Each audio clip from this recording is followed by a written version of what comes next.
Hey everybody! In this video, we will be learning about demand and supply. So let's get right into it. Demand can be defined as the ability and willingness of an individual to purchase a good at a given price during a certain time period. The law of demand states that there is a negative causal relationship between price and demand. As price increases, demand decreases, and as price decreases, demand increases. Ceteris paribus. Now you must be wondering, what is that fancy Latin term that I just used? Well, ceteris paribus roughly translates to while all other conditions are the same.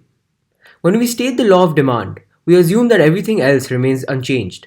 Hence, it is vital that we use this term when defining the law of demand.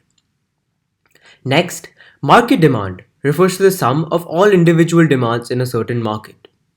As we can see, the red line on the screen is a demand curve. But why exactly is it downward sloping? This question can be answered in two different ways. It can be explained through the concepts of income and substitution effect. Income effect states that when price falls, the quantity of the good that can be bought with the same income increases. Therefore, the demand for the good increases. When price rises, the quantity of the good that can be bought with the same income decreases. Therefore, the demand for the good decreases. The substitution effect states that as price falls, the good becomes relatively cheaper than its substitutes, so some consumers buy it in place of the substitutes. Therefore, demand increases.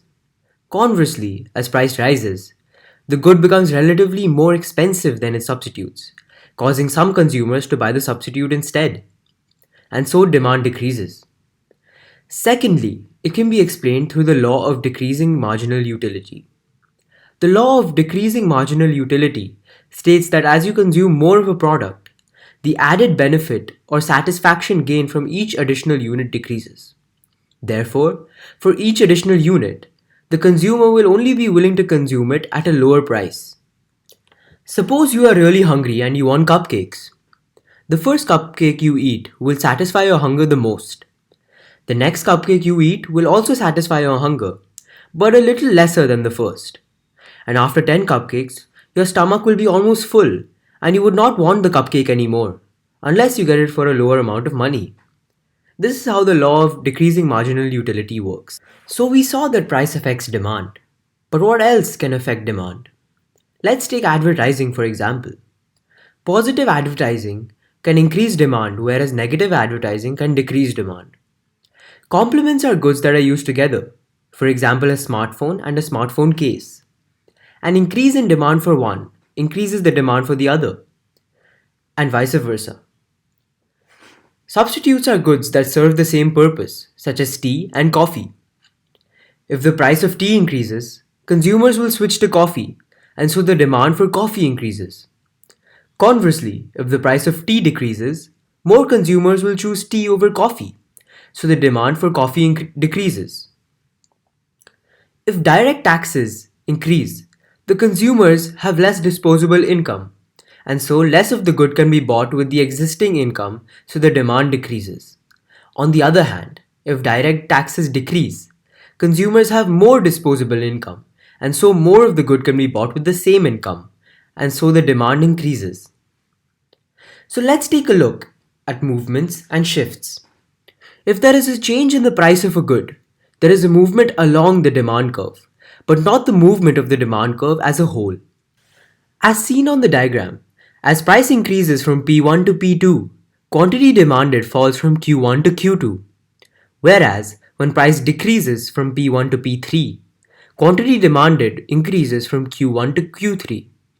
Conversely, a non-price factor can cause the entire demand curve to shift to the left or to the right. Things such as positive advertising and reduction in direct tax can cause demand to increase and the entire demand curve to shift to the right, whereas things such as the decrease in price of substitutes or reduction in demand for a complement can decrease demand and cause the entire demand curve to shift to the left. Now this next part is for HL students only. So if you study SL, you can skip to the next part about supply. So the demand curve is also referred to as the demand function, and it has an equation. QD is equal to A minus BP. Here QD is the quantity demanded, P is the price, and A and B are constants. A determines the x-intercept, whereas B determines the slope of the curve and therefore its steepness. So let's plot a demand function. Let's take QD is equal to 60 minus 30p for example. Here we can take prices of 2, 4, 6 and 8 and find the corresponding quantity demanded by inputting it in the equation. This helps us plot the demand curve where the quantity demanded is on the x-axis and the price is on the y-axis. Now the constant A affects the position of the demand curve. If A increases by x units, the demand curve shifts to the right by x units, and if A decreases by x units, the demand curve shifts to the left by x units. This can be seen in the diagrams on the screen, as the demand function 60 minus 3p is shifting 10 units to the right. The value of A increases by 10 units to 70, and the new demand function is 70 minus 3p. In contrast, when the demand function shifts 20 units to the left, the value of A decreases by 20 units, and so the new demand function becomes 40 minus 3p. The constant B determines the steepness of the demand curve as it determines the slope of the curve. If the value of B increases, the demand curve becomes less steep, whereas if the value of B decreases, the demand curve becomes more steep. Now let's come to supply. Supply can be defined as the ability and willingness of a firm to provide a product at a given price during a specific time period. The law of supply states that there is a positive causal relationship between price and quantity supplied. As price increases, the quantity supplied increases, and as price decreases, the quantity supplied decreases. Ceteris paribus. The reason this occurs is because if price increases, firms are incentivized to produce more in the hopes of higher profits, so their production increases, whereas when price decreases, firms are likely to produce less as the profits that they can earn is lesser.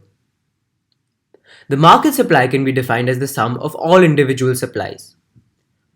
Displayed on the screen is what a supply curve looks like. Now, apart from price, there are several other factors that influence the supply of a market, otherwise known as non-price factors. First, we have costs of production. If production costs increase, firms are likely to produce less in order to make sure that they don't go into loss. Whereas, if production costs decrease, firms increase supply in the hopes of higher profits.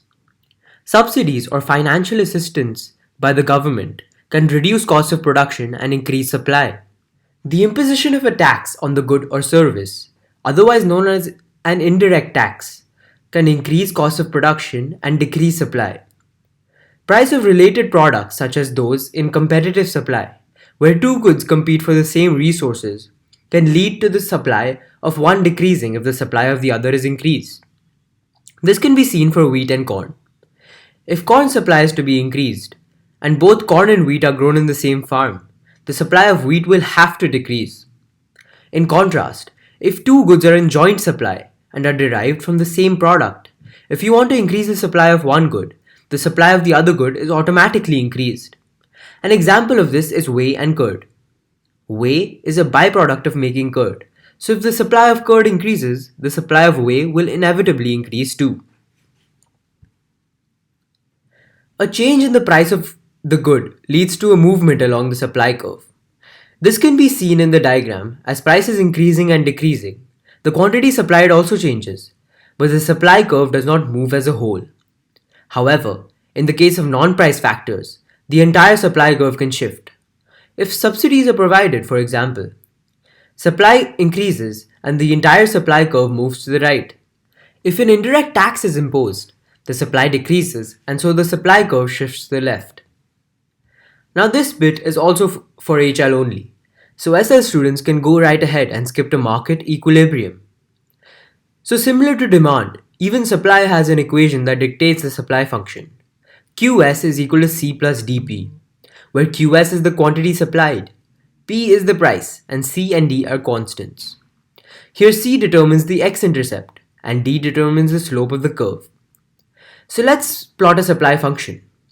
If we have the equation, which in this case is Qs is equal to minus 5 plus 10p, we can take prices of 2, 4, 6 and 8 and input it into the function to get corresponding values for QS, which are 15, 35, 55, and 75. We can use these values to plot a supply curve with quantity supplied on the x-axis and price on the y-axis. So what does C signify? Well, changes in C cause the supply curve to shift to the left and right. If C increases by x units, the supply curve moves to the right by x units. On the screen, we can see that the shift of 10 units to the right is because the value of C is increasing by 10 units from minus 15 to minus 5. Conversely, if C decreases by x units, the supply curve shifts to the left by x units. In the diagram, the shift of the supply curve to the left by 20 units is a result of the value of the C decreasing by 20 units from minus 15 to minus 35. The constant d, on the other hand, dictates the steepness of the curve. If the value of d increases, the supply curve is less steep, whereas if it decreases, the supply curve is steeper.